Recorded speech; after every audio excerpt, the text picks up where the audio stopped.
অনেকক্ষণ ওয়েট করার পর ভাই এখন চলে এসেছে।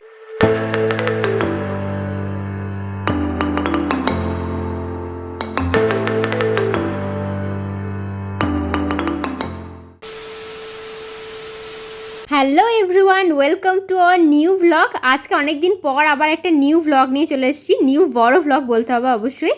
তো প্রথমেই আজকে দেখো মা এখন তৈরি করছে রায়তা। রায়তা কেন তৈরি হচ্ছে সেটা তোমরা একটু পর বুঝতে পারবে। রায়তা তোমাদের কার কার ফেভারিট অবশ্যই আমাকে কমেন্ট করে দাও। আমার কিন্তু রায়তা খেতে জাস্ট দারুণ লাগে। রায়তা ঠিক যতটা হেলদি হয় ততটাই কিন্তু টেস্টিও হয়। আজকে হয়েছে বিরিয়ানি আর তার জন্য কিন্তু রায়তাটা করা।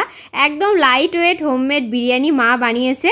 আর আজকে তো বাসন্তী পুজো, তোমরা হয়তো অনেকেই বুঝতে পেরে গেছো থাম্বনেল দেখে আর তার সঙ্গে টাইটেল দেখে। তো সেই উপলক্ষে আজকে আমাদের বাড়িতে নবমী স্পেশাল হয়েছে চিকেন বিরিয়ানি আর তার সঙ্গে ছিল রায়তা। আর কি ছিল সবই তোমরা দেখতে পাবে। আপাতত বিরিয়ানিটা মা আমাদের সবাইকে এখন প্লেটে সার্ভ করে দিচ্ছে। আর বিরিয়ানিটা সার্ভ করা হয়ে গেছে, এখন পালা চিকেন কারি। সবই কিন্তু খুবই হালকা হালকা হয়েছে, দেখে বুঝতে পারছো এটা একদম পুরো লাইট পাতলা চিকেনের যে ঝোলটা হয় সেটা হয়েছে। আর তার সঙ্গে ছিল স্যালাড। স্যালাড তো থাকতেই হবে বিরিয়ানির সঙ্গে, মাস্ট একদম। অ্যান্ড দেন আমাদের লাঞ্চ থালি একদম রেডি হয়ে গেছে। আলু চিকেন বিরিয়ানি, তার সঙ্গে ছিল চিকেনের পাতলা ঝোল, আর ছিল রায়তা, আর তার সঙ্গে ছিল স্যালাড।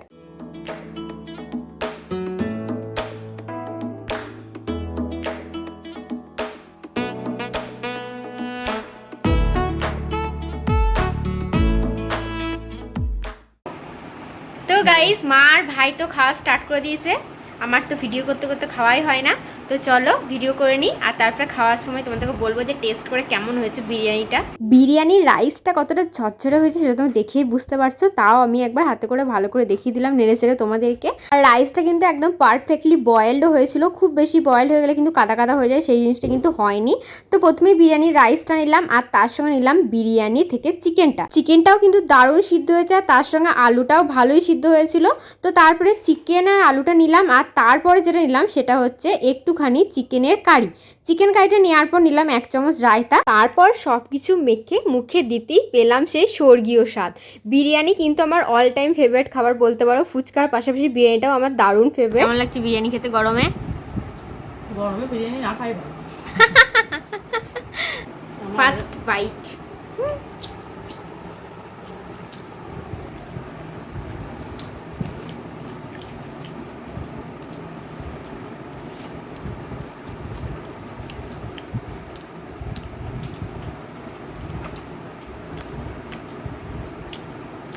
দারুণ, একদম লাইট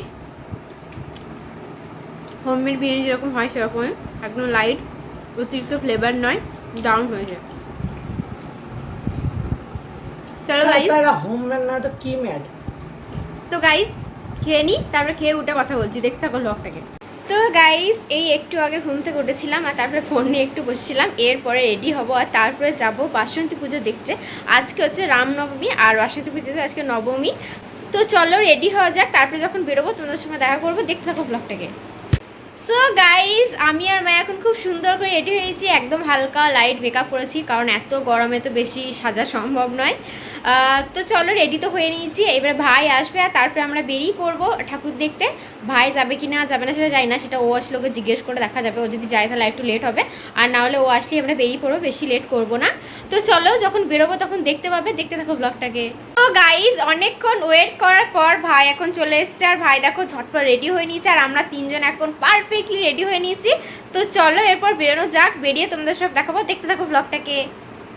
অনেক ভিড় ভাট্টা রাস্তা জ্যাম পেরিয়ে আমরা আমাদের গন্তব্যস্থলে প্রায় পৌঁছেই গেছি। ওই দেখো দূর থেকে লাইটিংটা দেখা যাচ্ছে। তো চলো, আর কিছু বলার নেই, এবার শুধু লাইটিং দেখার পালা আর ডেকোরেশন দেখার পালা আর মাকে দর্শন করার পালা। চলো দেখতে থাকো ব্লগটাকে। প্রতি বছরের নাই এবছরও কিন্তু ডেকোরেশন খুবই সুন্দর হয়েছিল, অতুলনীয় হয়েছিল। আর আগের বছর যেমন ফ্যান লাগানো হয়েছিল এবছরও কিন্তু ফ্যান লাগানো হয়েছে, কিন্তু এত ভিড়ে কি ফ্যানের হাওয়া গায়ে লাগে বলো। আর ঝাড়বাতিটা দেখতে আমার তো দারুণ লাগে, সেজন্য ঝাড়বাতিটা একটু ভালো করে ভিডিও করে নিয়েছি ক্লোজ আপ দিয়ে দিয়ে। আর চারিপাশের ডেকোরেশনটাও কিন্তু খুব সুন্দর করে করা হয়েছিল। আর সব থেকে যেটা আকর্ষণীয় সেটা হচ্ছে মায়ের মূর্তি। আমার কিন্তু বাসন্তী তলার মায়ের এই মূর্তিটা দেখতে কী যে ভালো লাগে কি বলবো তোমাদের। এত সুন্দর সাবেকি কি সাজে মাকে সাজানো হয় প্রতি বছর, খুবই ভালো লাগে দেখতে। বোলপুরে থাকা সত্যি কিন্তু বাসন্তী পুজো দেখা, এর আগে কিন্তু আমি কখনো বাসন্তী পুজো দেখিও নি, আর হয়তো দেখতে পেতামও না। তোমরা সবাই যেখান থেকে ভিডিওটা দেখছো সেখানে কি বাসন্তী পুজো হয়? হলে অবশ্যই আমাকে কমেন্ট করে জানিও। কিন্তু আমাদের বোলপুরে তো বলতে গেলে সব পুজোই হয়, কিন্তু সব কিছু দেখা হয় না। এবছর আছি বলে, মানে এই কয়েক বছর ধরে আছি বলে সব কিছু দেখতে পাচ্ছি। বিশেষ করে রাতের ভিউটা, আমার রাতের পুজো বলো বা মেলা বলো এসব দেখতে খুবই ভালো লাগে। কোনোদিনও দেখিনি বলে এই ক্রেজটা অনেকদিন ধরেই ছিল। আর এখন এখানে প্রসাদ দেওয়া হয়েছিল, তো মা গেল, মা প্রসাদ পায়নি, কারণ তার আগে প্রসাদ অলরেডি শেষ হয়ে গেছিলো। তো তারপরে আমরা একটু আশেপাশে জায়গাগুলো ঘুরছিলাম। বাঁশরীতলা মানে যে এলাকাটা ঘিরে এই পুজোটা হয়, সেই এলাকায় যতগুলো বাড়ি আছে সব বাড়িগুলো কিন্তু এইভাবে লাইটিং করে সাজানো হয়, দেখতে খুবই ভালো লাগে। তাই মাকে নিয়ে আমি অনেকটা দূর হেঁটে হেঁটে গেলাম ভিডিও করার জন্য, কিন্তু এত রাস্তায় ভিড় ছিল যে ভালো করে ভিডিও করা হয়নি। আর মন্দিরের পাশেই একটা ছোট্ট মাঠ আছে, আর সেখানেই এই কয়েক ধরনের বাচ্চাদের রাইড এসেছিল, আর ছোট্ট করে একটা মেলাও বসেছিল, বেশি ছিল খাবারের দোকান। তো প্রথমেই এখন আমরা চলে এসেছি এগ রোলের দোকানে। মা আর ভাই নিয়েছিল এগ রোল, আমি কিন্তু এগ রোল খাইনি, আমার ভালো লাগছিল না খেতে, সেই জন্য। আর আমরা তো গরমে ঘেমে নিয়ে একদম যাচ্ছেদের অবস্থা হয়ে গেছিলো। আর মায়ের কাছ থেকেও আমি একটু এগ রোল ট্রাই করে দেখেছিলাম। তো চলো এরপরে যা যা খাওয়া দাওয়া করবো, ঘোরাফেরা করবো, সবই তোমরা দেখতে হবে, দেখতে থাকো ব্লগটাকে।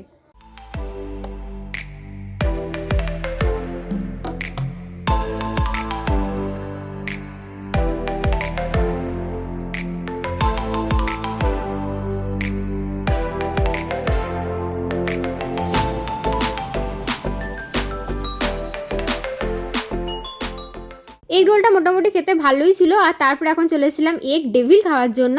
এগ ডেভিল নিয়েছিলাম আমি আর ভাই, আর মা নিয়েছিল চিংড়ির চপ।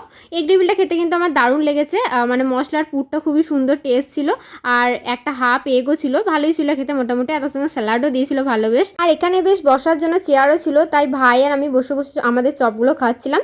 আর তারপরে মায়েরটা আসতে দেরি হচ্ছিলো বলে মা আমাদের ভিডিও করে দিচ্ছিল।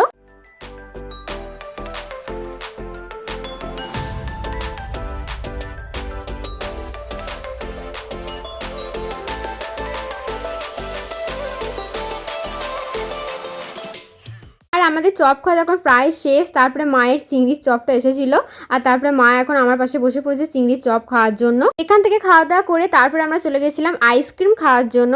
আইসক্রিমের জন্য ভাই নিয়েছিল কর্নেটো, আর আমি নিয়েছিলাম কোকাকোলা ফ্লেভারের একটা আইসক্রিম, আর মাও ওরকম টাইপেরই কোকাকোলা ফ্লেভারই একটা আইসক্রিম নিয়েছিল মনে হয়, খুব একটা মনে নেই কারণ ওটা ভিডিওটা করা হয়নি।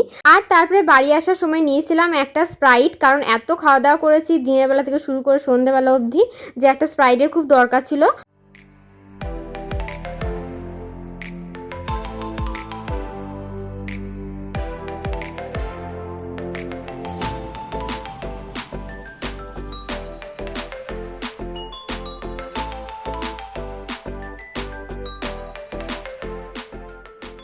চলো স্প্রাইটটা খেয়ে আজকের ব্লগটা কমপ্লিট করে দিই, মানে ব্লগটা শেষ করে দিই।